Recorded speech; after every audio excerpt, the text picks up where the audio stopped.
Well, I am recording using a new program. I've had it for a while and used it in the past and forgotten how to use it and trying to get back to it.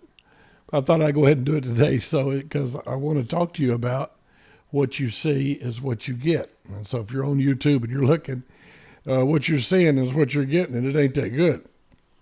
Over here on that side over there is that's my aquarium, and I love that very much. And then let's see how to point this out. That's my desk right there where I work on it, and that's a bucket of fresh water that you use to put on there. And so what you see is what you get. You're in my office, and boy, that ain't too good.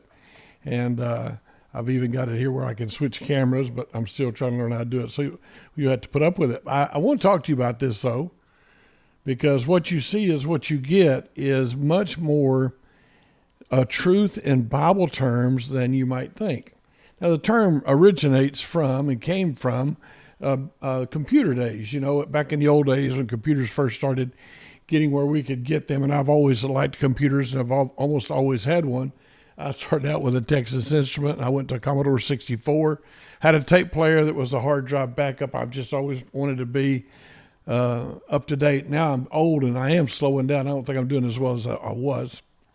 But finally, they had it fixed where when you would work on your web page, you could see what you were doing, and it would turn out to be what it was when you finished. And they called it what you see is what you get. So you were actually getting exactly what you could see. And I just was thinking about that one day, and I realized that that's so true in your spiritual life. I realized that it's easy for you to not realize that you are looking at what you're getting, or what you see determines how you feel. What you see determines what you're thinking. What you're seeing determines what you are getting. And I want you to understand that. I want you to get a hold of that in your heart. It's a big lesson. I just recently talked to a friend who's going through all sorts of trouble. And everybody's down, and when you let all those memories come up in front of your face, and that's all you see, then that's what you're going to get. So you got to change where you're looking if you want to change what you're feeling. You got to change where you're looking if you want to change what's happening in your life.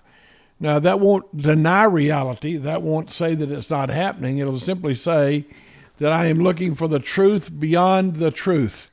I'm looking for what's true beyond what's true. And that's an important part of who you are and what you do. And in the Bible, we have that very clearly being taught to us, and we see it all the time. We don't pay attention to it. But in Psalm 23, which is where we've been and we've been studying and been looking at, if you've been watching that, then you realize that David's not looking at his problems. He's not looking at his past. He's not looking at his failures. He's looking at his shepherd. And that's where he starts off and says, "The Lord is my shepherd, I shall not want." You see, he is changing his look to not what's happening right in front of him, but to what's happening above and beyond that. He's seeing the shepherd, not the situation. He's seeing the power of the shepherd, not the shadows that are attacking him. He's in the middle of a battle, but in this psalm, he finds himself seated at a banquet table with his cup running over and his face being lifted up by God. And so in the middle of all the stuff, David sees beyond what he can see. What you see is what you get. And it takes eyes of faith to see the things that God is doing in your life. It takes eyes of faith for you to realize that something bigger is happening in your life. And so that's the story. Now, let me just walk you through the Bible so you don't think I'm just making up positive thinking, or I'm calling on you to just ignore what's true and what's reality in your life. David stepped out to fight Goliath. Goliath, for 40 days, day and night, had told everybody what they were seeing. And they were seeing that this giant that could not be beaten had defeated the nation of Israel, and everyone is cowering in their tents. But David chose to see something different than what Goliath saw. David chose to see that God was bigger than Goliath. David didn't focus in and hone in on the message he's getting from the devil's radio station. He didn't focus in on what's happening that he's listening to. He focused in on what God was saying to him, and he won the victory. He stands before Goliath, looking at Goliath, but seeing behind Goliath that God is bigger than Goliath.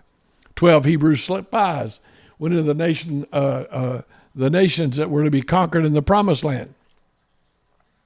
10 of them saw giants, saw themselves as grasshoppers. What they saw was what they got. So they felt fear and cowardice, and they were ready to quit and ready to give up. But that's not what 2 spies saw. Joshua and Caleb saw that God was bigger and that their enemies would be easy to be defeated because they chose what they saw.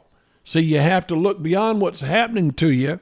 You have to look beyond where you're living. Maybe you're stuck alone in a motel room, or you're in a room and your family's separated from you, and you're just beat up and hurt and you don't know where to turn. But that's not really reality. That's what's happening, and you can choose to see that, or you can look beyond that. And you can see beyond that. You can see beyond that. You can see that God is at work and will be at work.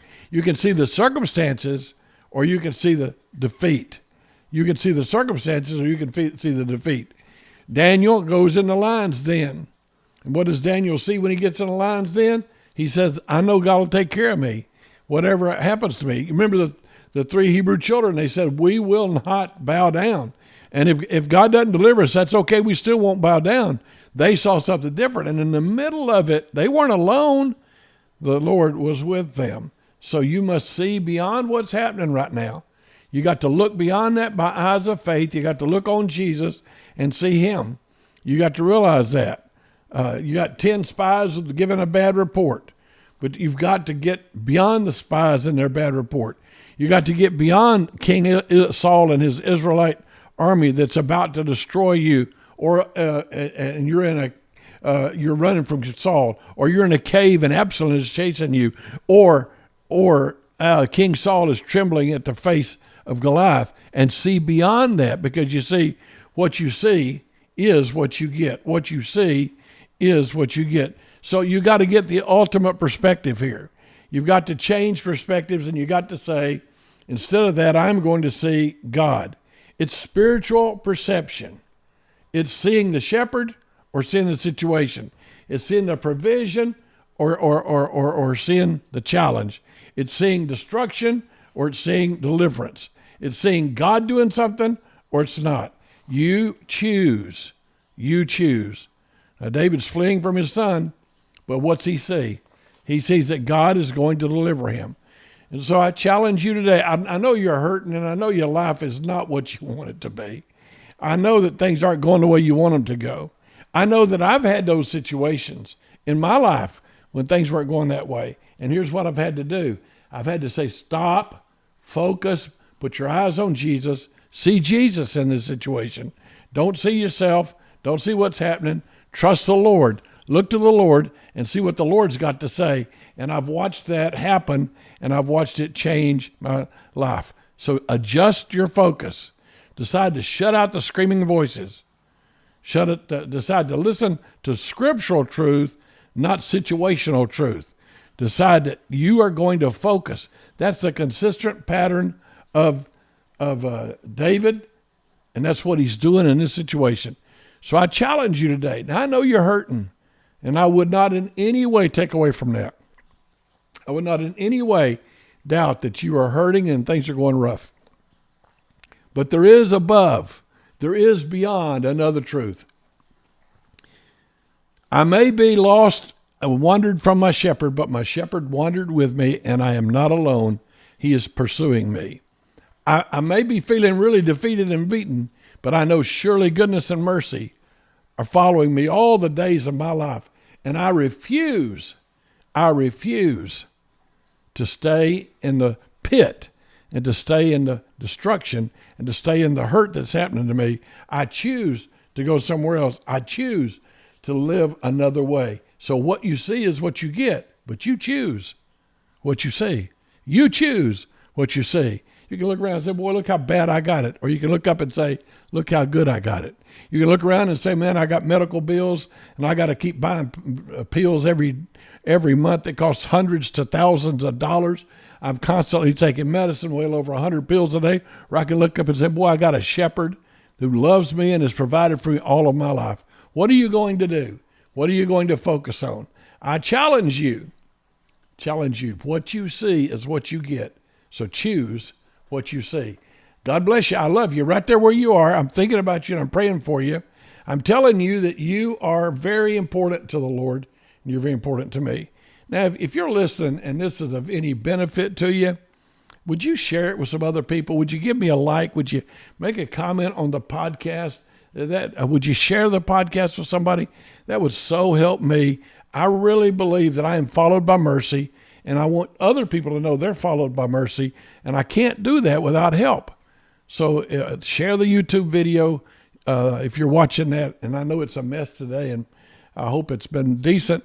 And then because I'm learning, and then share the podcast and invite others. I also write every day.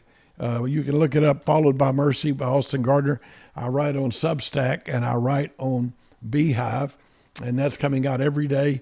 And so I really want to be a blessing to you. I want to help you because I know you're down. I know you're beaten. I know you're in the pit, but I know God has an answer and God is going to take care of you. God bless you. Thank you so much for listening.